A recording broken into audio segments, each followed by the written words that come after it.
Satu kerinduan kami untuk senantiasa lebih lagi memuliakan Engkau di dalam setiap kehidupan kami. Karena itu ya Bapa, kami menyerahkan waktu yang terbaik ini ke dalam tangan-Mu. Engkau menata ulang hati kami agar kami menjadi umat-umat yang lebih lagi memuliakan Engkau. Roh Kudus-Mu bertahta di tengah-tengah ibadah kami, melampaui apa yang hamba-Mu siapkan dan apa yang hamba-Mu sampaikan. Berbicaralah Bapa, kami siap mendengar. Bapak Ibu yang siap diberkati bersama saya katakan amin. Silakan duduk. Shalom. Selamat hari Minggu yang diberkati. Senang sekali kita kembali bisa berbakti bersama pada pagi hari ini. Kita masuk ke seri khotbah kita yang terakhir tentang penyembahan, ya. Hari ini kita menutup dengan misi dan penyembahan. Percaya atau tidak percaya Bapak Ibu, setiap hari kita hidup dengan misi. Apakah misi kita dari dunia ini atau misi kita dari Tuhan? Ketika kita bangun dari tidur kita, biasanya orang ngapain Bapak Ibu? Lihat HP. Waktu lihat HP, wow, kita ditawarkan, kita dipampangkan dengan bermacam-macam produk dari dunia ini. Orang dari sisi konsumeris berkata, kamu hidupmu lebih berharga dan lebih baik kalau kamu punya banyak hal. Bahkan Bapak Ibu dari sisi dunia olahraga juga berkata, oh kalau kamu penampilannya baik, kesehatannya baik, maka kamu seorang yang berharga, gitu ya.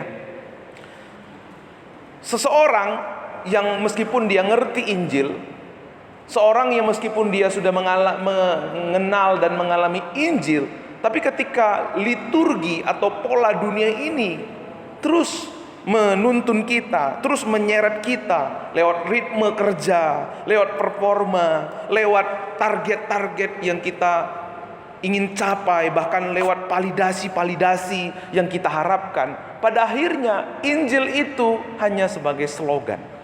Injil itu hanya sebagai pajangan saja, ya. Dunia berkata begini Bapak Ibu, bangun pagi, kejar prestasi, ya, raih pencapaian-pencapaian, buktikan siapa dirimu, gitu ya. Itu terlihat baik dan buat orang-orang dunia itu sesuatu yang menjadi motivasi, ya. Tetapi Bapak Ibu, ketika kita meraih, minggu yang lalu kita belajar, ketika kita meraih identitas kita dengan usaha kita, dengan kemampuan kita, dengan strategi kita, pada akhirnya kita seperti Yakub. Yakub letih, lesu hidupnya. Ia bergulat dengan berkat-berkat, tapi berkat itu tidak pernah memberikan damai di dalam hidupnya. Maka waktu kita hidup dengan pola dunia ini akan membawa kita kepada sesuatu yang selalu kurang. Kita jatuh ke dalam berbagai-bagai pencobaan. Kita akhirnya menjadi orang yang dikuasai oleh cemas. Tapi waktu kita mengikuti pola Injil atau liturgi Injil, Bapak Ibu masih ingat ini? Di hari pertama saya sampaikan ini, hidup kita itu adalah dipanggil oleh Tuhan untuk menyembah. Bapak Ibu gak akan pernah menemukan segerombolan kuda atau monyet menyembah patung atau menyembah pohon, karena mereka tidak diciptakan untuk menyembah. Tapi manusia Tuhan ciptakan untuk menyembah. Dan penyembahan kita tidak hanya terjadi di gereja. Penyembahan kita itu terjadi setiap hari. Kapan kita memiliki kehidupan yang menyembah? Ketika kita merespon panggilan Tuhan, lalu kita disadarkan akan dosa kita, lalu kita menerima anugerah Tuhan, dan kita menjadi orang yang siap diutus. Itulah penyembahan. Waktu bangun kita pagi, Tuhan hari ini aku mau memuliakan Engkau. Tapi dalam perjalanan waktu kita sepanjang hari, ada nggak yang berhasil? Ada nggak yang berjalan tanpa cacat celah? Saya bilang Bapak Ibu, kita pasti gagal. Oleh sebab itu malam-malam kita datang sama Tuhan. Tuhan hari ini aku gagal mengasihi istriku, orang tuaku, mengasihi anakku. Tuhan aku mau diperbaharui. Bangun pagi-pagi besoknya, Tuhan hari ini baru. Karena berkat-Mu, karena kekuatan-Mu akan memampukanku untuk lebih lagi memuliakan Engkau lewat hidupku. Inilah liturgi, inilah pola Injil yang seharusnya kita hidupi setiap hari. Waktu kita ibadah hari ini, tadi ya, MC bilang, mari kita menyembah Tuhan, mari kita memuji Tuhan. Tapi waktu kita memuji, menyembah Tuhan, tiba saatnya kita mendengar firman. Dan waktu kita mendengar firman, apa yang terjadi? Dosa kita disingkapkan.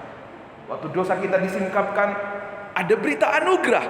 Lalu kita merendahkan diri kita, menerima pengampunan dari Tuhan. Lalu pulang dari tempat ini kita diutus dengan doa berkat.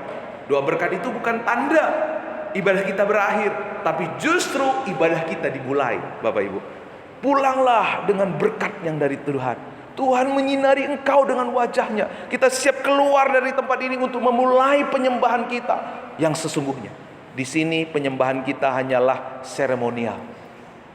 Kita mendeklarasikan berkat Tuhan. Di luar sana itulah penyembahan kita yang sesungguhnya, saudara. Nah, jadi apa kaitan penyembahan dengan misi? Misi itu adalah seperti yang dikatakan di minggu yang lalu, Mazmur 67 ayat 3, supaya jalanmu dikenal di bumi dan keselamatanmu di antara segala bangsa.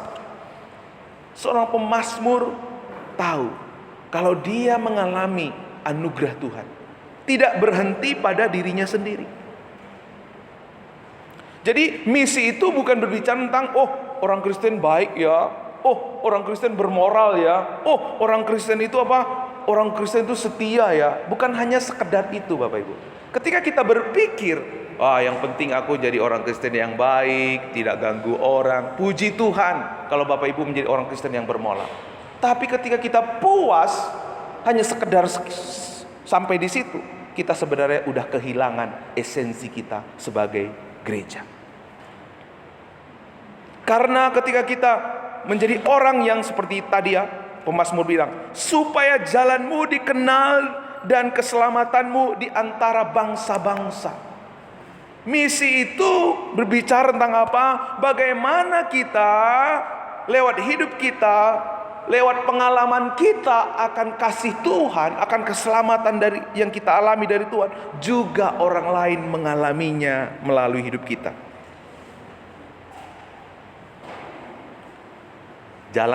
Jalan Tuhan adalah Injil. Kita dipanggil untuk bersaksi tentang Injil. Itulah sebabnya Bapak Ibu beberapa waktu yang lalu kita membagikan kartu pray, share, dan invite. Ada minimal 3 orang. Kalau kita di KPW selalu kita bicarakan tentang bagaimana PIU, bagaimana 3 orang yang kamu doakan. Supaya apa? Kita fokus kepada hati Allah. Gereja misi itu tidak berbicara tentang kegiatan-kegiatan gereja kita, Bapak Ibu. Misi itu berbicara tentang apa? Untuk apa gereja ada? Kita ada untuk apa? Untuk lewat kita orang lain mengenal Kristus. Itulah misi Allah. Bukan sekedar kamu baik ya, kamu diberkati ya. No, saudara. Puji Tuhan kalau orang merasakan kebaikan Tuhan lewat hidup kita. Tapi itu ibarat kita melempar jala, Bapak Ibu. Kalau Pak Berni memancing, Pak, kalau ditarik pancingnya dimakan, Bapak narik atau diam saja, Pak? Narik, Bapak. Waktu orang lain merasakan kebaikan Tuhan dalam hidup kita, kita sedang mempesona orang itu untuk mengenal Tuhan. Lalu ketika itu kesempatan buat kita untuk menarik pancing atau menarik jala. Orang menjala pasti ditarik jalanya. Kalau hanya dilempar, ya nggak dapat apa-apa. Jadi misi itu berbicara bagaimana lewat kita orang mengenal Tuhan dan percaya kepada Tuhan. Dalam Kejadian 12 kita bisa melihat bagaimana Abraham itu menerima berkat Tuhan. Tuhan bilang, aku memberkati engkau. Tapi Abraham diberkati Tuhan bukan hanya sekedar untuk dirinya, tetapi bagaimana lewat Abraham segala bangsa di dunia menerima berkat yang dari Tuhan. Ingat Bapak Ibu, berkat minggu yang lalu berbicara tentang apa? Banyak orang berpikir berkat itu tentang emas batangan, rumah yang 3, 4, 5, dompet yang tidak pernah kosong, rekening yang selalu full gitu ya. No, saudara. Berkat yang Alkitab bicarakan jauh lebih tinggi daripada itu. Berkat yang Alkitab bicarakan tentang kasih setia Allah, perkenanan Allah yang bukan tergantung kepada perbuatan kita, bukan bergantung kepada ketaatan kita. Ia menyelamatkan kita bukan karena kita lebih baik, lebih benar dari orang lain. Ia menyelamatkan kita karena Dia murah hati. Berkat terbesar adalah Tuhan sendiri yang berkenan tinggal dalam diri kita. Amin. Inilah berkat yang diberikan Tuhan kepada Abraham. Berkat yang jauh daripada apa yang ditawarkan oleh dunia ini. Tapi ingat, berkat yang dari Tuhan tidak berhenti kepada Abraham, tetapi ia mau lewat Abraham segala bangsa di dunia mengenal Tuhan. Bapak Ibu masih ingat tentang peristiwa mana? Waktu Israel berjalan di padang gurun, orang Israel menerima yang namanya roti sorga, yaitu mana. Yang unik Bapak Ibu, kalau ada orang yang ambil roti mana itu banyak-banyak untuk dirinya sendiri, apa yang terjadi? Ada yang tahu? Apa yang terjadi dengan mana itu? Busuk, puji Tuhan, 100 buat Omeister. Busuk. Karena apa Bapak Ibu? Karena mana itu bukan untuk dirinya sendiri. Mana itu adalah roti hidup yang Tuhan mau kita nikmati, bukan kita menumpuknya, tetapi kita hidup olehnya setiap hari. Ketika kita mengalami berkat yang dari Tuhan, sering sekali berkat itu kita lupa untuk membagikannya kepada orang lain. Waktu kita tidak membagikannya kepada orang lain, apa yang terjadi? Menjadi kutuk atas diri kita. Sama seperti orang yang makan untuk dirinya sendiri, yang nggak mau berbagi, makan terus. Akhirnya apa yang terjadi? Obesitas, asam urat, kolesterol, dan berbagai-bagai penyakit menggerogoti. Makanya Tuhan bilang apa? Kita ini diberkati untuk menjadi berkat, ya. Jadi bagaimana? Apa prinsip misi? Prinsip misi itu begini Bapak Ibu.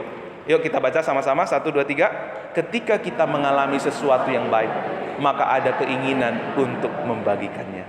Kemarin Pak De Daud itu share KPW boba. Kenapa dibagi? Karena dia menikmati kebersamaan yang indah lewat KPW. Dibagi, ingin orang lain tahu dan merasakannya. Hal ngumpul-ngumpul saja seperti itu, boleh kita rindu membagikannya kepada orang lain. Apalagi ketika kita mengalami keselamatan yang dari Tuhan. Apalagi ketika kita mengalami damai, sejahtera, sukacita yang dari Tuhan. Pasti kita ingin memberitakannya, membagikannya.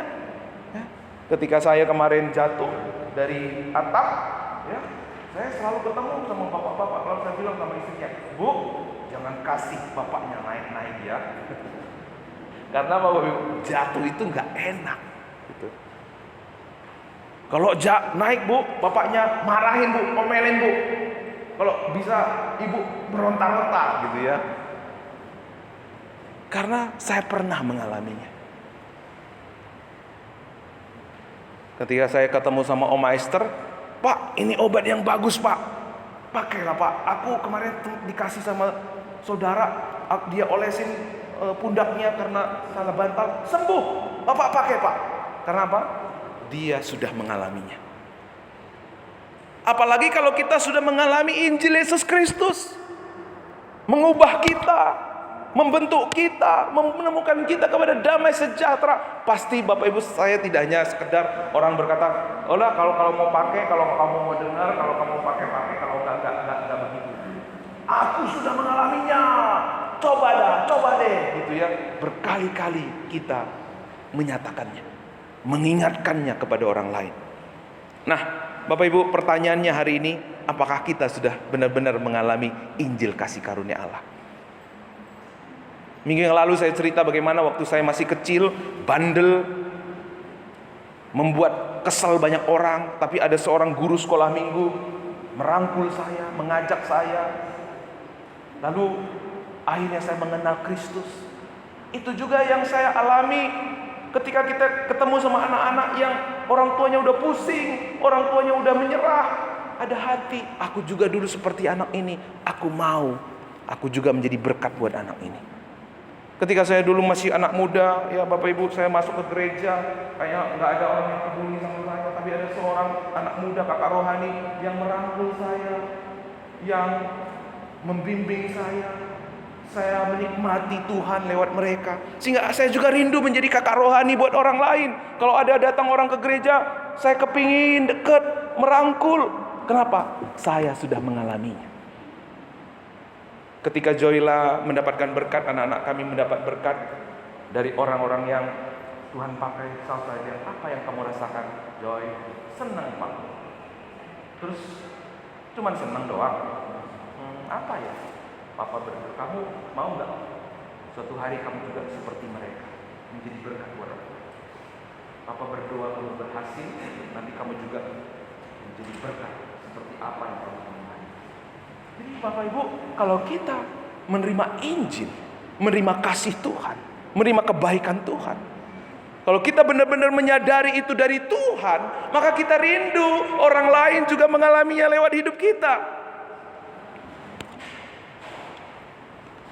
Karena apa? Hati kita melimpah dengan syukur. Hati kita tidak terbendung oleh apapun. Banyak orang berkata begini Bapak Ibu, ayo kita bermisi, ayo kita memberitakan Injil. Nanti kalau kita memberitakan Injil supaya Yesus cepat-cepat datang. Apakah benar demikian? Kita memberitakan Injil bukan supaya Yesus cepat datang. Kita memberitakan Injil karena hati kita melimpah dengan syukur. Jadi memberitakan Injil itu bukan hanya tugas pendeta atau orang-orang yang dipandang super rohani seperti evangelis, seperti pendeta. Memberitakan Injil itu adalah bagian Bapak Ibu, Saudara dan saya. Bapak Ibu tahu kalau satu air itu ketika ditampung di satu botol, lalu air itu didiamin terus, akhirnya air itu akan penuh dengan bakteri. Tapi ketika keran itu dibuka, maka airnya mengalir, maka air yang baru pun mengalir. Air yang sehat mengalir. Tapi kalau menahan berkat itu untuk diri kita, maka sama seperti air tadi, penuh dengan bakteri, jadi butek. Itulah yang terjadi sering dalam kehidupan orang Kristen. Yang penting aku baik, yang penting aku gak ganggu orang, yang penting aku rajin, bermoral tinggi, aku menjadi anak soleh, gitu ya. Akhirnya apa yang terjadi? Menjadi kutuk buat diri kita. Kita gak bertumbuh dalam pengalaman rohani dengan Tuhan. Kita menjadi orang Kristen yang egois. Kita menjadi orang Kristen yang kering. Tapi coba alirkan berkat Tuhan. Waktu justru kita peduli kepada jiwa-jiwa, kita mengalirkan berkat Tuhan, kita memberi dari apa yang kita terima, justru ada berkat baru yang kita alami. Ada pengenalan baru yang kita alami. Makanya Bapak Ibu, orang yang bertumbuh dalam komunitas, orang itu pasti seger, pasti semangatnya itu stabil.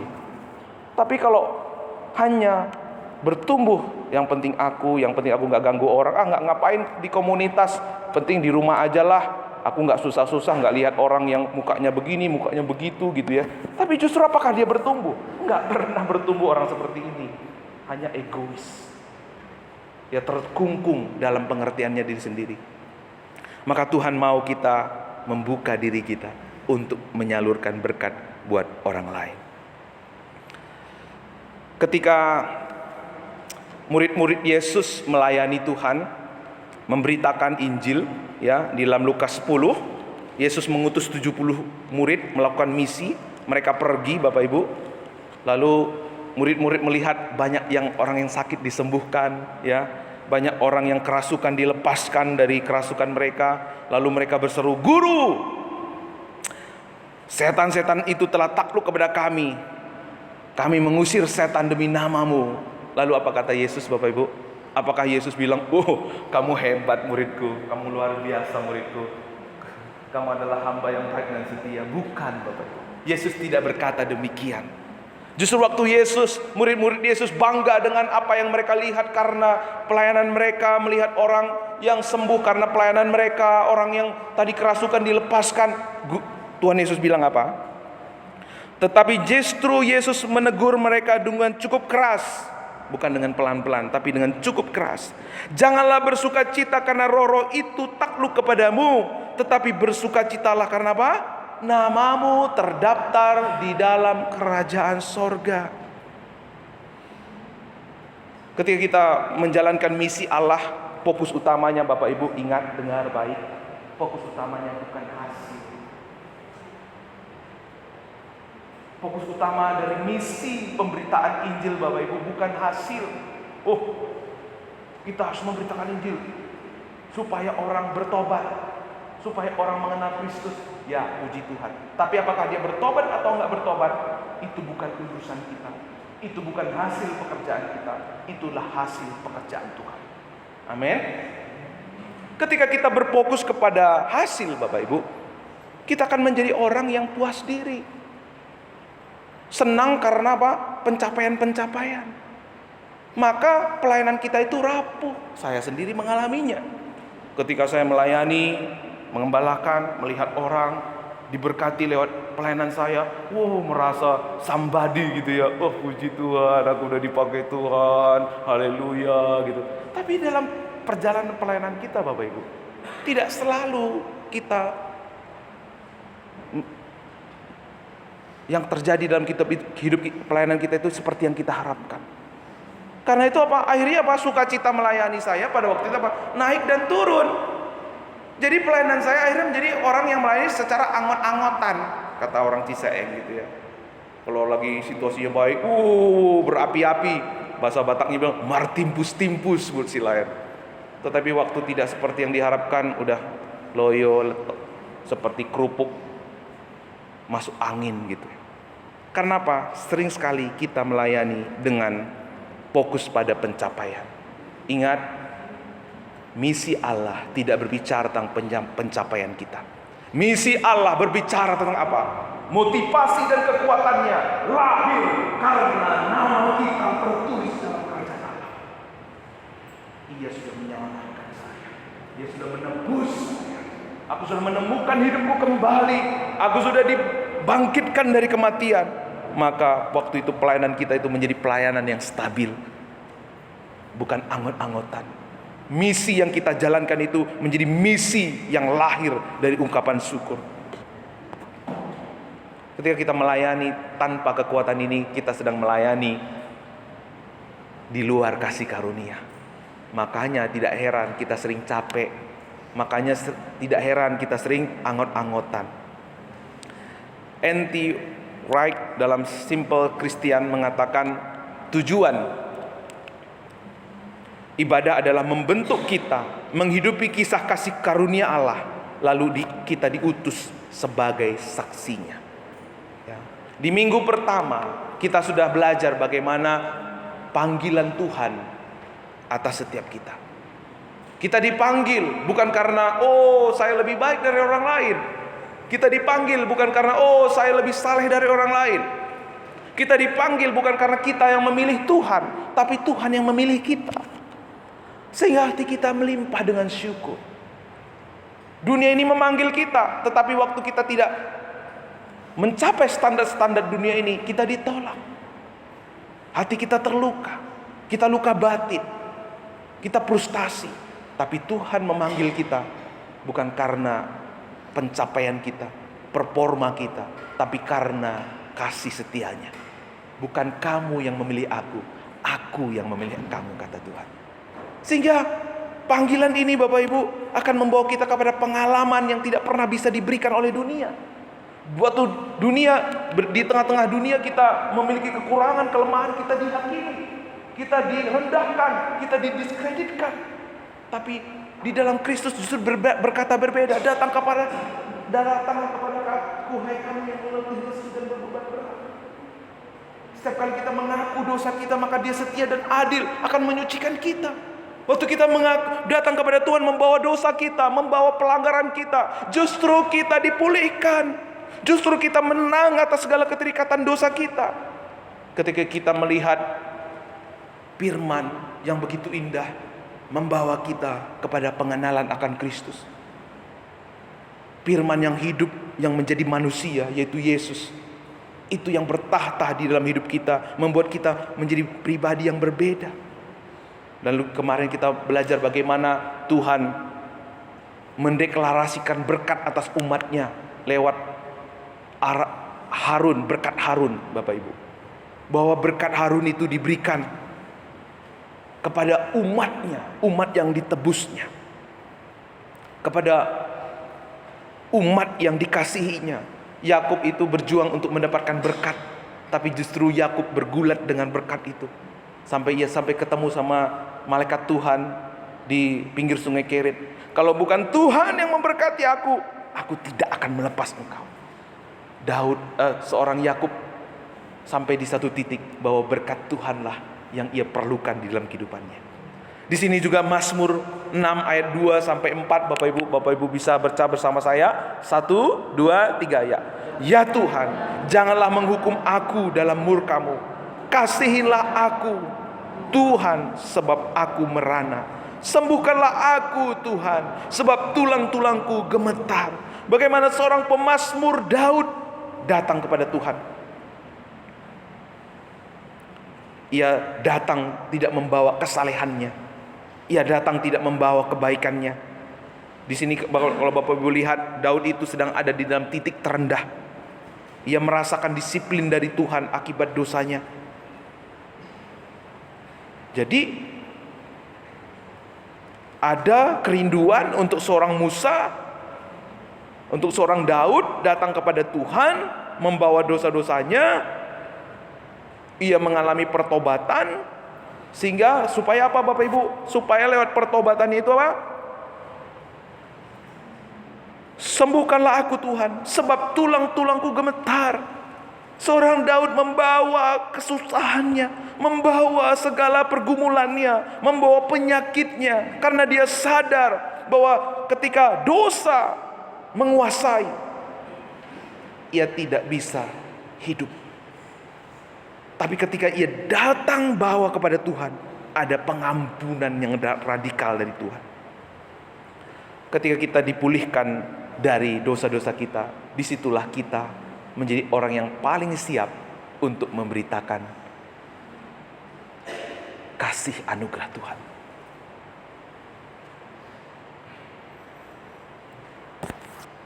Jadi seorang Daud bukanlah orang yang soleh, bukan orang yang super rohani. Daud itu sama seperti kita, banyak kelemahan, banyak tekanan di dalam hidupnya. Tapi satu hal yang menjadi kerinduan seorang Daud, ia bawa kepada Tuhan. Supaya apa? Hanya di dalam Tuhan dia menemukan kesembuhan. Dan lewat kesembuhan itu, ia boleh menceritakan kebaikan dan kasih Tuhan.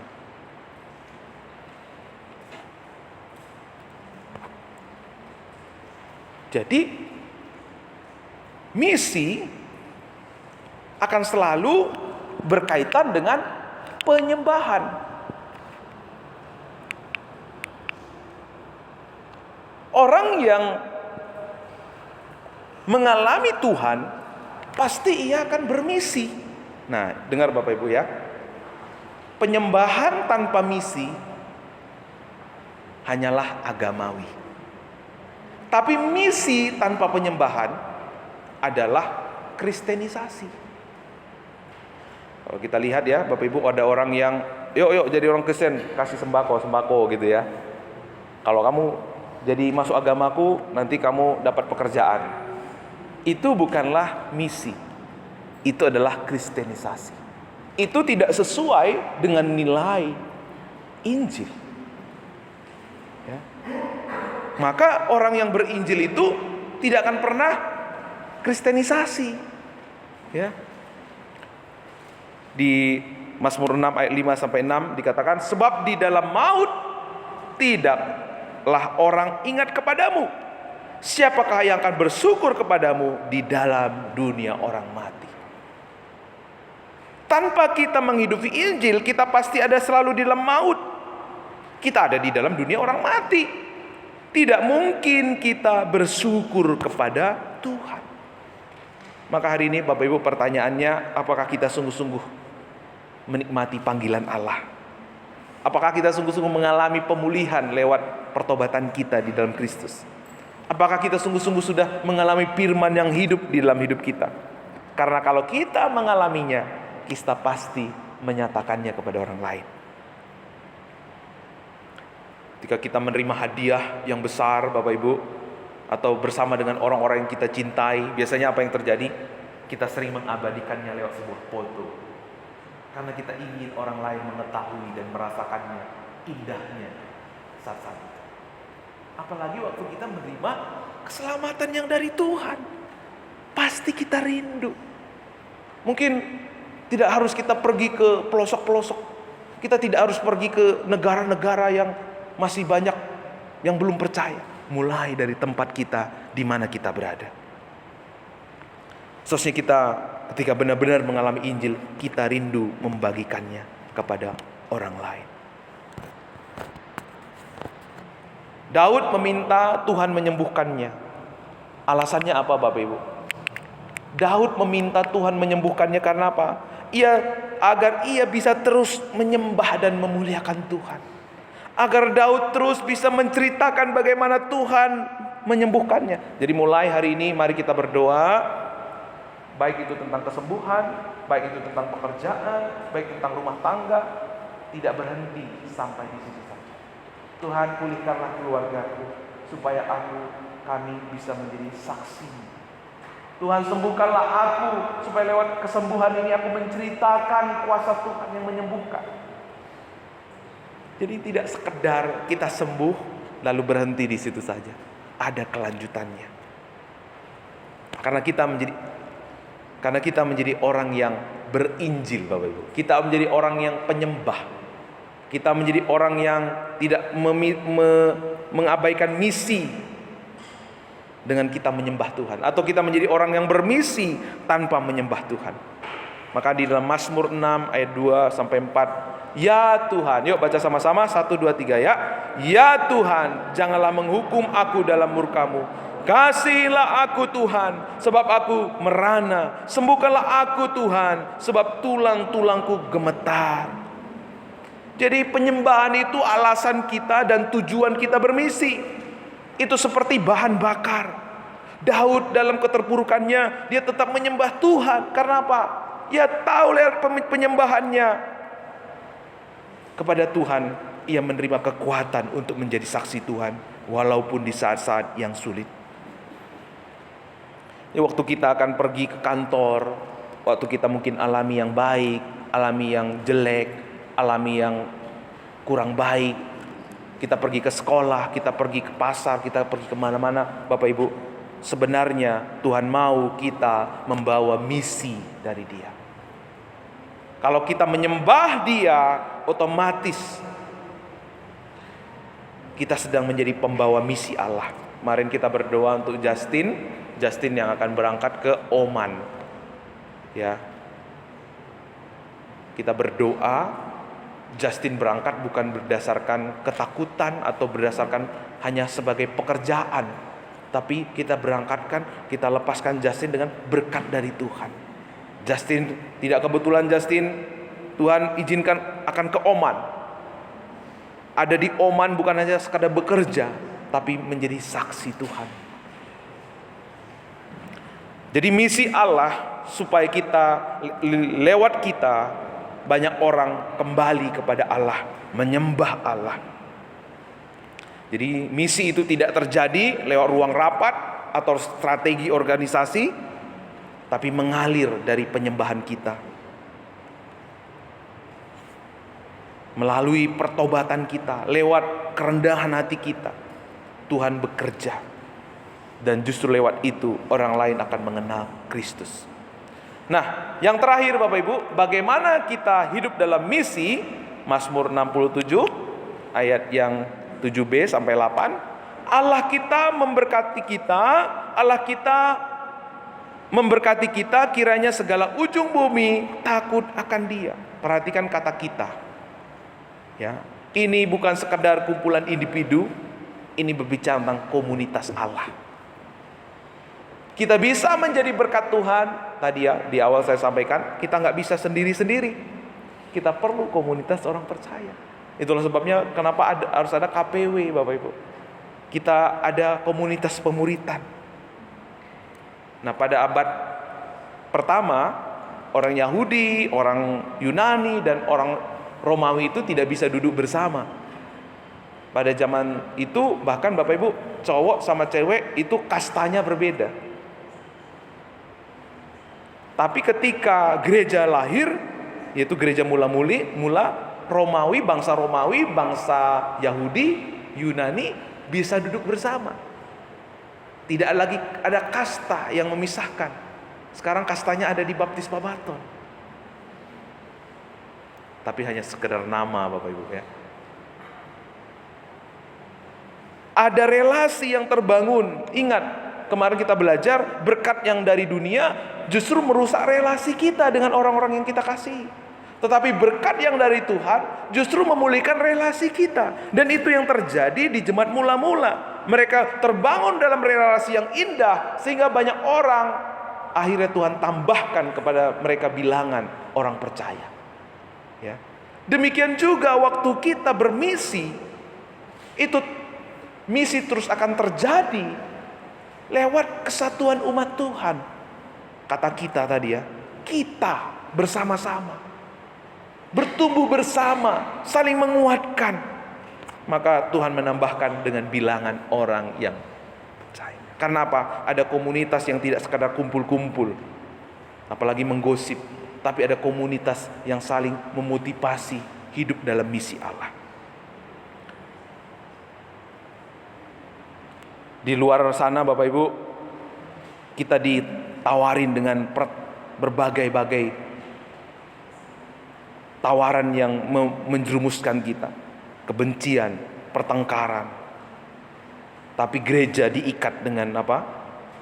Rekonsiliasi, dengan pengampunan dan pertobatan. Tapi dalam keseluruhan, apa yang kita bicarakan hari ini Bapak Ibu, ada satu tantangan yang dialami oleh Musa. Musa berkata begini, ampunilah dosa mereka, dosa setiap umat Israel. Dan jika tidak, hapuskanlah namaku dari kitab yang telah kau tulis. Tadi di awal kita belajar, sukacita kita bermisi apa? Karena nama kita tertulis. Tapi hal yang kontras yang dialami oleh seorang Musa ketika ia diperhadapkan dengan pergumulannya atas bangsa Israel. Musa bilang, ampunilah dosa mereka. Kalau bila perlu, hapuskanlah kiranya namaku dari kitab yang telah kau tulis. Inilah hati misi. Kerinduan yang begitu besar agar keselamatan yang dari Tuhan terjadi atas umatnya. Tapi saudara, sehebat apapun Musa berdoa, hapuskanlah namaku dari kitab kehidupan, selamatkanlah mereka, bisakah terjadi? Enggak bisa. Karena apa? Musa sama dengan kita, dia berdosa. Hingga akhirnya muncul Musa yang sejati. Dia tidak hanya berkata, hapuskanlah namaku dari kitab kehidupan, tapi ia turun ke dunia. Ia mati di atas kayu salib. Ia menanggung kutuk dosa dan pelanggaran kita. Ia mati sebagai orang yang berdosa, supaya kita memperoleh hidup yang kekal. Inilah dasar sukacita kita. Inilah energi misi. Jadi energi misi itu bukan dana. Kenapa kamu nggak bermisi? Nggak ada uang Pak. No saudara, bukan itu. Kenapa kamu nggak bermisi? Aku belum belajar Pak. No, bukan itu saudara. Kenapa kamu nggak bermisi? Nanti begini, nanti begitu. Bukan berangkat dari kekhawatiran dan ketidakadaan kita. Misi itu selalu berbicara tentang apa? Nama kita termatrai di atas kerajaan sorga. Dalam buku kehidupan, Yesus sudah mati. Yesus sudah menanggung kutuk supaya nama kita tertulis dalam kitab kehidupan.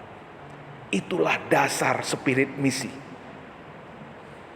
Itulah dasar kita melakukan pemberitaan Injil lewat kehidupan kita. Jadi kalau hari ini kita diperhadapkan dengan misi, jangan lagi kita pikir, Pak saya belum punya pengalaman. Pak kan saya belum pernah belajar. Pertanyaannya, kalau kita sudah mengalami, pasti kita bisa menceritakan. Kalau kita pernah ada orang yang memberitakan Injil kepada kita sehingga kita menjadi percaya, Tuhan mau kita juga melakukan yang sama. Kalau kita pernah dilayani, dirangkul, dimuridkan oleh seorang bapak rohani, kakak rohani, Tuhan juga mau kita melakukannya untuk orang lain. Tidak berhenti kepada diri kita. Dan hari ini Bapak Ibu, ada satu pribadi, dia adalah Musa yang sejati, yang memberikan hidupnya buat kita, yang memberikan segalanya buat kita. Ia adalah berkat terbesar. Ia adalah pribadi yang menjadi jawaban atas seluruh pergumulan kita. Dia ada di dalam diri kita yang percaya kepadanya. Jika kita sungguh-sungguh merasakannya, jika sungguh-sungguh menyadarinya, saya percaya misi Allah di Gereja Baptis Pabaton akan semakin dirasakan oleh dunia ini. Amin. Mari kita tunduk kepala. Mari kita masuk dalam perenungan Injil. Mari kita merespon firman Tuhan pada siang ini. Sudahkah kita benar-benar mengalami berkat kebenaran yang Tuhan sudah kerjakan di atas kayu salib? Atau selama ini hanya kita menjadi orang yang sekedar tahu, oh Tuhan sayang sama saya, Tuhan memberkati saya, sehingga kepuasan kita hanya kepada moral kita yang baik, kepada pencapaian kita, keadaan kita yang baik-baik, atau bahkan Bapak Ibu, fokus kita hanya berhenti kepada diri kita sendiri. Kalau itu mari kita minta ampun di hadapan Tuhan. Atau bahkan di waktu-waktu yang lalu, pelayanan kita, pengabdian kita, pemberitaan Injil yang kita lakukan, misi yang kita bawa, itu berpusat kepada pencapaian-pencapaian, kepada hasil. Sehingga waktu hasilnya seperti yang kita harapkan, kita menjadi orang yang semangat, begitu antusias. Tapi ketika tidak sesuai dengan apa yang kita harapkan, kita menjadi lesu, kita menjadi angot-angotan. Kalau itu yang saudara alami, mari datang kepada Tuhan. Kita sama-sama merendahkan diri, minta Tuhan membaharui hati kita. Dan bilang, Tuhan, aku mau setiap hari ibadahku menjadi penyembahan bagimu. Aku tidak mau menjadi orang yang menyembah tapi tanpa misi, sehingga aku akhirnya menjadi orang yang beragamawi. Tuhan, aku tidak ingin juga menjadi orang yang punya misi tetapi tanpa mengalami penyembahan yang sejati dengan Tuhan.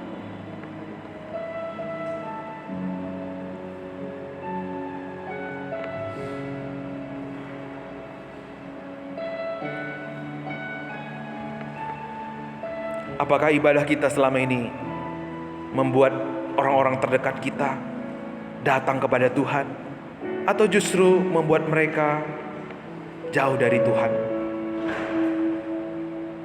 Lalu ternyata di waktu yang lalu penyembahan kita menjadi batu sandungan.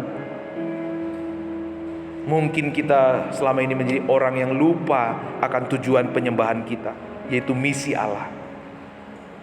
Mari kita datang dan berkata, Tuhan, aku mau menjadi orang yang menghidupi misi dan penyembahan.